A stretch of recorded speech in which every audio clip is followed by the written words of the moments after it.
He wasn't supposed to be a star. The studio didn't believe in the film, and one decision made on set changed the entire face of the Western forever. Paul Newman stepped into his first leading role wearing a gun on the wrong hip, a chip on his shoulder, and a performance style that terrified the executives. These are 20 weird facts about the left-handed gun. And the bonus? A TV show that started it all but almost killed it before it began. Load up, this one fires different. Number 1.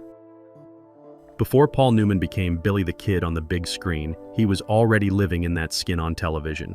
In 1955, the Philco Television Playhouse aired a live one-hour drama called The Death of Billy the Kid, written by Gore Vidal. Newman starred as the infamous outlaw, and the performance was electric, raw, dangerous in a way TV audiences hadn't seen before. Director Arthur Penn helmed that broadcast, and even though it vanished into the ether the moment it aired, no recordings, no kinescopes, the memory stuck. 3 years later, Warner Brothers decided to adapt Vidal's teleplay into a feature film, and both Penn and Newman were brought back to recreate what they'd done live. But there was a problem. What worked in an intimate one-hour television format didn't necessarily translate to a full-length studio western. The pacing was different, the tone was harder to control, and the studio, they wanted a traditional cowboy picture. What they got instead was a psychological character study wrapped in gunpowder and neurosis. Newman didn't just play Billy the Kid, he became him, all twitchy energy, method acting intensity, and zero interest in being likable. It was a gamble that started on a tiny TV screen and exploded into something the Western genre had never seen before. Number 2. Paul Newman was still finding his footing in Hollywood.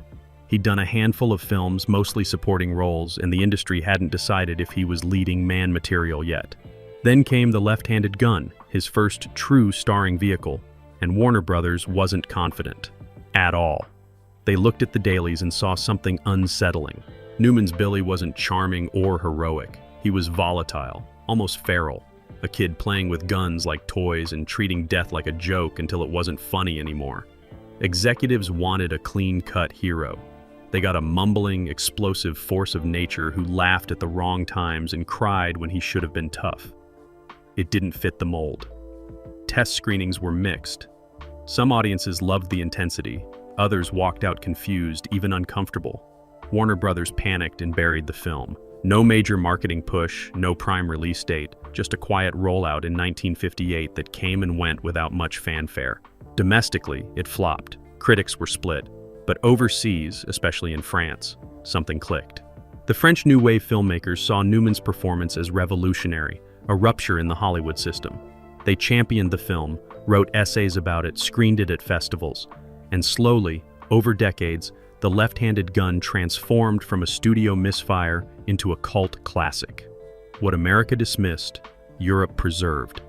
And Paul Newman's career, instead of ending, ignited. Number 3. Arthur Penn didn't walk onto the set of The Left-Handed Gun with experience. This was his first feature film, a terrifying leap from live television to the big screen, and he was surrounded by people who knew it. The crew doubted him. The producers questioned his choices. Even some of the cast seemed unsure if he could handle the scope. Penn had directed live TV dramas where you got one take and it aired immediately, mistakes and all. But film was different. You could reshoot, you could linger, you could build. And Penn, he wanted to experiment. He pushed for psychological realism in a genre built on myths and archetypes. He encouraged Newman to go deeper, darker, weirder. He framed shots in ways that felt claustrophobic, almost documentary-like, as if the camera was spying on Billy instead of celebrating him. The studio hated it. They wanted sweeping vistas, clear heroes and villains, moments of triumph. Penn gave them ambiguity, instability, a protagonist who felt more like a ticking bomb than a folk legend. At one point, producers considered replacing him mid-shoot, but Penn kept going, trusting his instincts, leaning into the discomfort. And while The Left-Handed Gun didn't make him a star overnight, it planted seeds. Years later, Penn would direct Bonnie and Clyde, another story about violent outsiders told with shocking intimacy. That film changed cinema. But the roots, the willingness to break the rules and risk failure, that started here, in the dust and doubt of his first feature. Number 4. Paul Newman prepared for the role like he was training for war. This wasn't a typical Western where you show up, learn your lines, and fire blanks at stuntmen. Newman treated Billy the Kid like a full psychological excavation. He researched everything he could find about the real William H. Bonney, read conflicting accounts, studied photographs, tried to understand the myth versus the man. But what really set his approach apart was the physicality. Newman worked with a gun coach for weeks before filming began, practicing quick draws, learning to handle revolvers with his left hand, since the film's title insisted on it. He wanted every movement to feel instinctive, not rehearsed. And then there was the emotional prep. Newman dove into method acting techniques, drawing on personal pain, isolation, rage. He wanted Billy to feel unstable, like a teenager who never learned how to process trauma and turned violence into a game. On set, he stayed in character between takes, pacing, muttering to himself, keeping his energy jagged and unpredictable. Some of the cast found it unsettling. Others were mesmerized. But Newman didn't care about being liked. He cared about being real. And that commitment, that refusal to smooth the edges or make Billy palatable, it terrified the studio. They wanted a star. Newman gave them a storm. And while audiences didn't embrace it immediately, that raw, unfiltered intensity became the blueprint for a new kind of Western hero, one who wasn't sure if he was the hero at all. Number 5. Gore Vidal wrote the original teleplay, but by the time it reached the big screen, his vision had been mangled. Vidal saw Billy the Kid as a tragic figure, a young man shaped by violence and abandoned by a society that used him and then wanted him dead. The teleplay was lean, psychological, almost Shakespearean in its focus on character over plot. But when Warner Brothers adapted it into a feature, they brought in additional writers to open it up, to add more action, more conventional Western beats. Vidal was furious. He felt the changes diluted the emotional core, turned his character study into something closer to a standard shoot-'em-up. He publicly distanced himself from the film, refused to promote it, and later criticized the final product in interviews. But here's the twist. Despite the rewrites, despite the studio interference, the bones of Vidal's original vision remained. Newman's performance carried the psychological weight. Arthur Penn's direction refused to let the film become just another cowboy picture. And the themes Vidal cared about, the loneliness, the warped father-son dynamics, the way violence becomes a language when you don't have any other way to communicate, all of that survived. Vidal may have hated what Hollywood did to his script, but the film that emerged still bore his fingerprints. It wasn't the version he wanted, but it was closer than most adaptations ever get. And in the end, the controversy, the clash between writer and studio, only added to the film's reputation as something dangerous, something that refused to play by the rules. Number 6. The title itself was a point of contention, a detail that seemed small but carried enormous weight. Billy the Kid was right-handed. Historical records, photographs, eyewitness accounts, all confirm it. So why call the film The Left-Handed Gun? The answer lies in a mistake that became legend. In the most famous photograph of Billy, a pharotype taken around 1880, he appears to be holding his gun on his left hip. But pharotypes reverse the image, meaning what looks like his left side is actually his right. For decades, people believed Billy was left-handed because of this reversed photo, and the myth stuck. Gore Vidal, when writing his teleplay, leaned into the legend rather than the fact. It wasn't about historical accuracy, it was about metaphor. The left-handed gun became a symbol of Billy's otherness, his refusal to fit into society's expectations, his status as an outsider. The studio loved the title because it was catchy, different, marketable, but it also became a source of mockery among critics who knew the truth. Some reviewers pointed out the historical inaccuracy with glee, using it to dismiss the film as sloppy or uninformed. Arthur Penn defended the choice, saying the film wasn't a documentary. It was a psychological portrait using the myth of Billy the Kid, not the man. And in that context, the left-handed gun made perfect sense. It was a signal from the very first frame that this wasn't going to be a typical Western. This was going to be slant, reversed, uncomfortable. And if you were looking for history, you came to the wrong place. Number 7. The supporting cast was filled with actors who would go on to bigger things, but at the time, they were largely unknown. Herb Hatfield played Moultrie, a character representing the Eastern educated world that couldn't understand Billy's wildness. Hatfield had previously starred in The Picture of Dorian Gray, but by the late 50s, his career had cooled. James Best, who later became famous as Sheriff Roscoe P. Coltrane on The Dukes of Hazzard, played one of Billy's gang members. And then there was John Dehner as Pat Garrett, the lawman who becomes Billy's nemesis. Dehner was a character actor, appearing in hundreds of westerns on TV and film, but he brought a quiet gravity to Garrett that balanced Newman's chaos. The chemistry between Newman and Dehner was crucial. Garrett wasn't just a villain, he was a father figure, a mentor who ultimately betrays Billy, and that relationship had to feel real for the film to work. Dehner played it with restraint, almost sadness, as if he knew killing Billy was inevitable, but hated himself for it. The two actors approached their roles from opposite directions. Newman was all instinct and emotion. Dehner was all control and precision. And that tension, that contrast, gave their scenes a charge that elevated the entire film. It wasn't just good versus evil. It was order versus chaos, age versus youth, civilization versus the wild.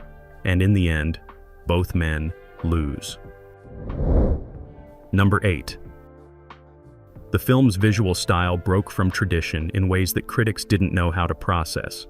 Most westerns of the 1950s were shot in glorious Technicolor, widescreen vistas designed to showcase the grandeur of the American frontier. Monument Valley, sweeping skies, heroes framed against endless horizons. The Left-Handed Gun rejected all of that. It was shot in black and white, but not the crisp, high-contrast black and white of classic noirs. This was murkier, grittier, almost documentary in texture. Cinematographer J. Peveril Marley, a veteran who'd shot everything from classy dramas to adventure films, worked closely with Arthur Penn to create a visual language that felt claustrophobic and immediate. The camera stayed close to Newman, often handheld, following him with an intimacy that bordered on invasive. There were no heroic poses, no moments where the frame opened up to let the landscape breathe. Instead, the world felt tight, suffocating, like the walls were closing in on Billy even when he was outdoors. This wasn't a film about the romance of the West. It was about a kid trapped by his own mythology, unable to escape the violence that defined him. The studio hated the look. They thought it was ugly, too small, not cinematic enough. But Penn understood that the visual style was the story. By refusing to glorify the setting, by keeping everything tight and tense, he forced the audience to confront Billy as a human being, not a legend. And that choice, that refusal to give people the Western they expected, made The Left-Handed Gun feel dangerous, unpredictable, real. Number 9. There's a scene midway through the film where Billy laughs hysterically after a violent confrontation, a moment that encapsulates everything unsettling about Newman's performance. It wasn't scripted that way.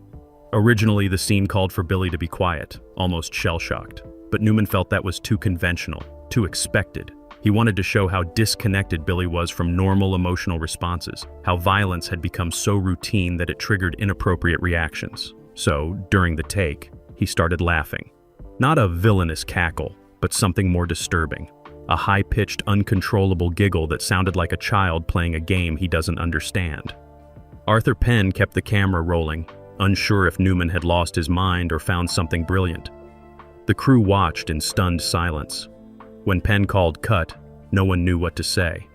Newman explained his choice, that Billy had been so warped by trauma that he couldn't process violence like a normal person anymore.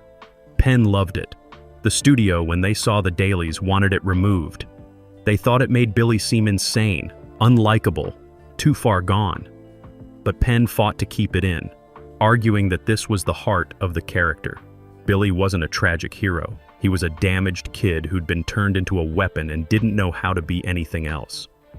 That laugh, spontaneous and chilling, became one of the most talked about moments in the film, a perfect example of Newman's willingness to go to uncomfortable places. Number 10. The film's ending was recut multiple times before the studio settled on a version they could live with. Arthur Penn's original cut was darker, more ambiguous, refusing to provide easy catharsis or moral clarity. Billy's death wasn't heroic or redemptive, it was just sad, empty, the inevitable conclusion to a life that never had a chance. But Warner Brothers insisted on changes. They wanted something that felt more conclusive, that gave audiences a sense of closure. Penn resisted, arguing that ambiguity was the point, that Billy's story didn't have a neat ending because his life didn't have meaning in any traditional sense. The back and forth went on for weeks. Scenes were trimmed, the pacing was adjusted. Voiceover narration was considered and rejected. In the end, Penn kept most of what he wanted, but the compromises left him frustrated. Years later, he would talk about The Left-Handed Gun with mixed feelings, proud of what he achieved but haunted by what could have been if the studio had trusted his vision completely. And yet, even in its compromised form, the ending still carries weight. Billy dies not as a legend, but as a kid who never grew up, killed by the only person who understood him. It's not triumphant, it's not comforting, it's just the truth, delivered without sentimentality, and that alone made it revolutionary for a Western in 1958. Number 11. The gun choreography nearly ended in disaster during a scene where Billy squares off against one of his enemies in close quarters. Newman insisted on doing the sequence himself, no stunt double, no safety net. He'd practiced the quick draw for weeks and felt confident he could pull it off.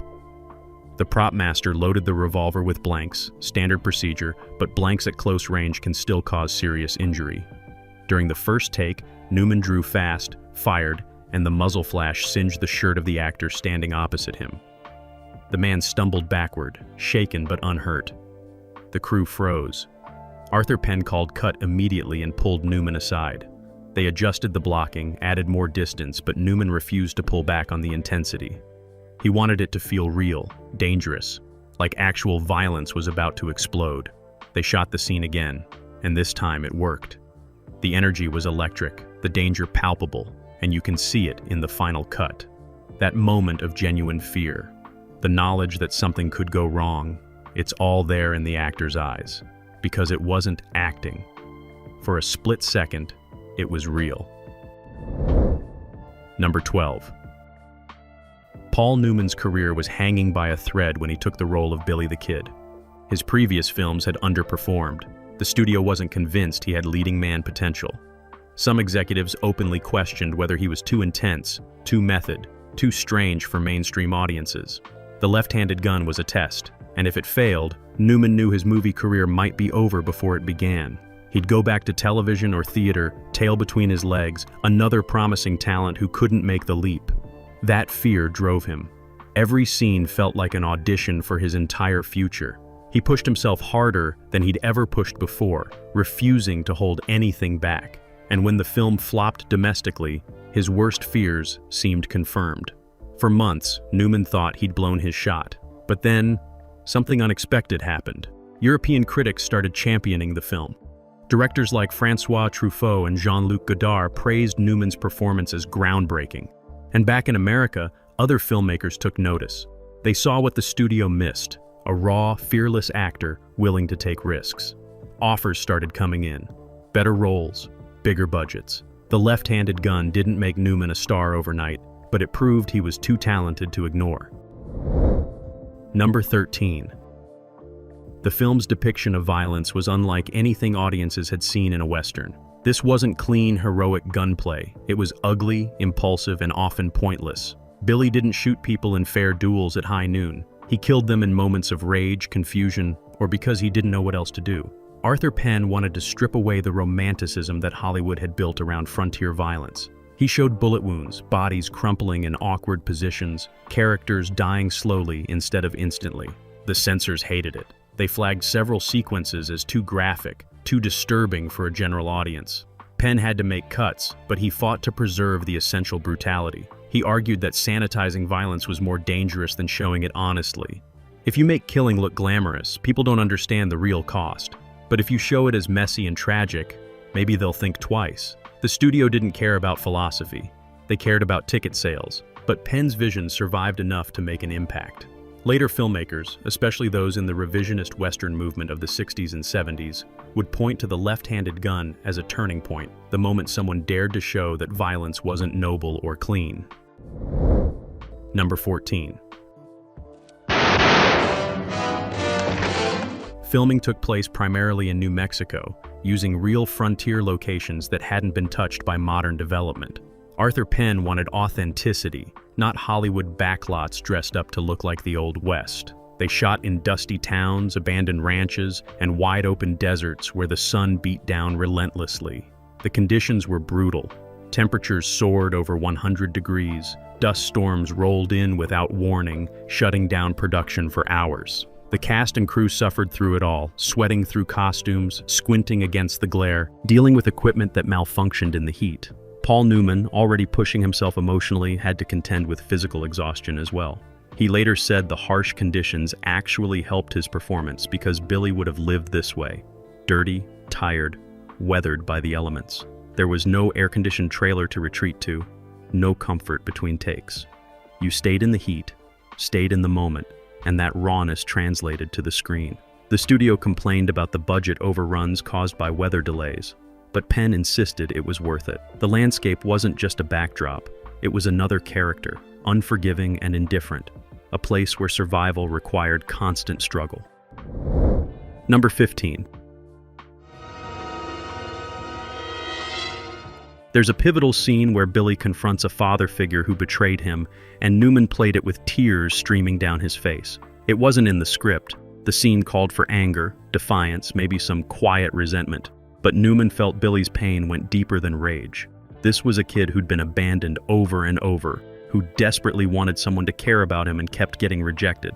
So when the betrayal happened, it wasn't just anger, it was heartbreak. During the take, Newman let himself cry, not in a controlled, actorly way, but with genuine, ugly sobbing that made him look young and broken. The other actor, caught off guard, had to improvise his response. The crew watched in silence, some of them visibly moved. When Penn called cut, he walked over to Newman and simply nodded. No notes, no criticism, just acknowledgement that something true had happened. The studio, predictably, wanted the tears removed. They thought it made Billy look weak, unmanly, but Penn refused. He knew that moment, that willingness to show vulnerability in a genre built on stoicism was revolutionary, and he was right. Number 16. There in the rocks and you murdered him. Well, I'm calling you. You hear me? The film's score, composed by Alexander Courage, was intentionally sparse and unsettling. Most westerns of the era had sweeping orchestral scores, triumphant horns, soaring strings that reinforced the heroism on screen. Courage threw all that out.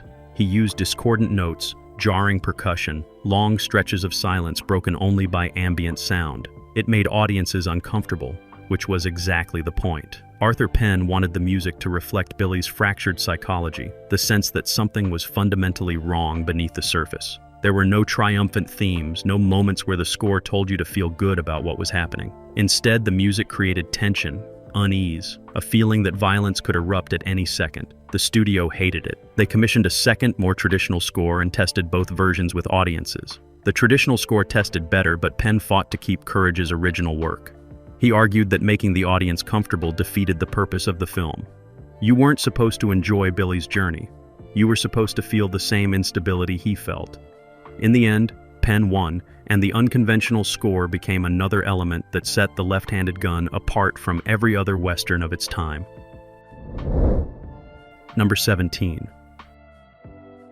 One of the most striking aspects of the film is how young Billy looks, almost childlike at times. Paul Newman was 33 when he made The Left-Handed Gun, playing a character who was supposed to be in his late teens or early 20s. The age gap could have been a problem, but Newman used it to his advantage. He studied the way teenagers move, the awkward energy, the way they haven't fully grown into their bodies yet. He slouched, fidgeted, let his emotions play across his face without the control an adult would have. And it worked.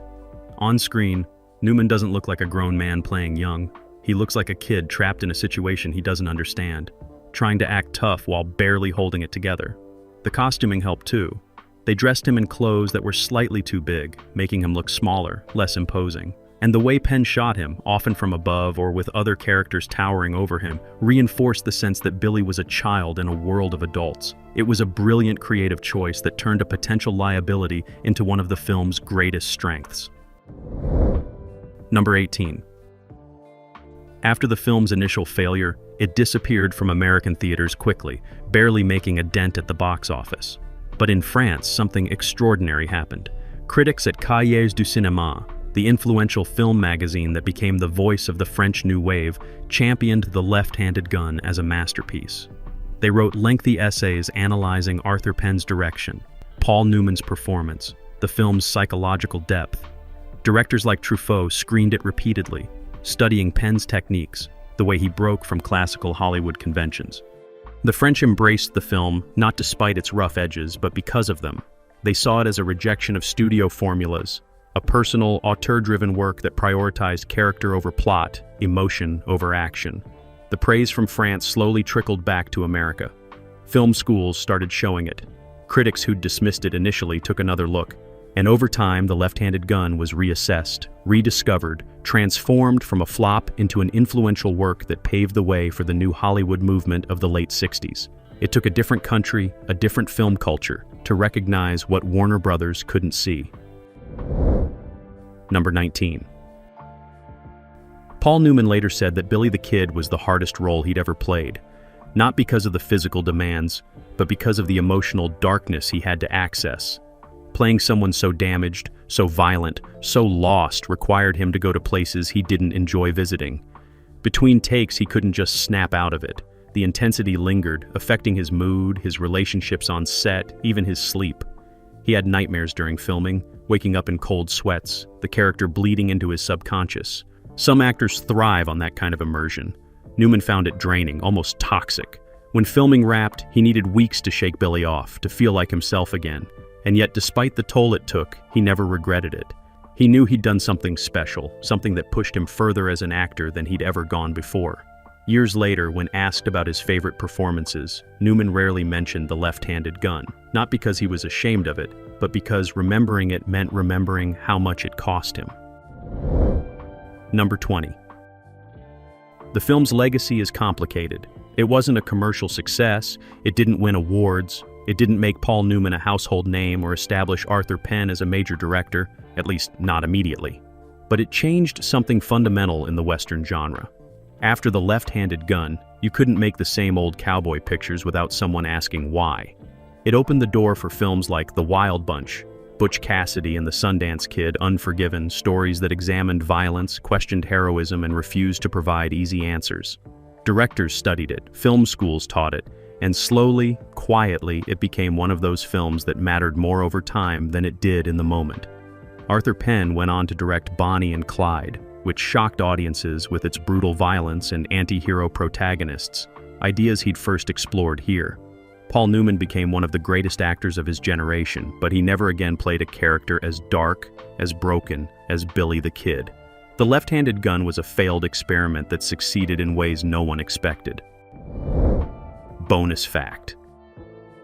After the film wrapped, one prop remained in Paul Newman's possession: Billy's gun belt. He didn't ask for it, didn't steal it. The prop master simply gave it to him on the last day of shooting, a gesture of respect for how hard Newman had worked. Newman kept it for years, tucked away in storage, almost forgotten. Decades later, during an interview, he mentioned the gun belt, and the journalist asked if he'd ever put it on again. Newman laughed and said no, he couldn't. It represented a version of himself he didn't want to revisit, a darkness he'd touched once and didn't need to touch again. But he couldn't throw it away either. It was proof that he'd taken the risk, gone to the edge, survived the fall. That gun belt, worn and cracked with age, wasn't just a costume piece. It was a scar, a reminder of the film that almost destroyed his career and instead defined it.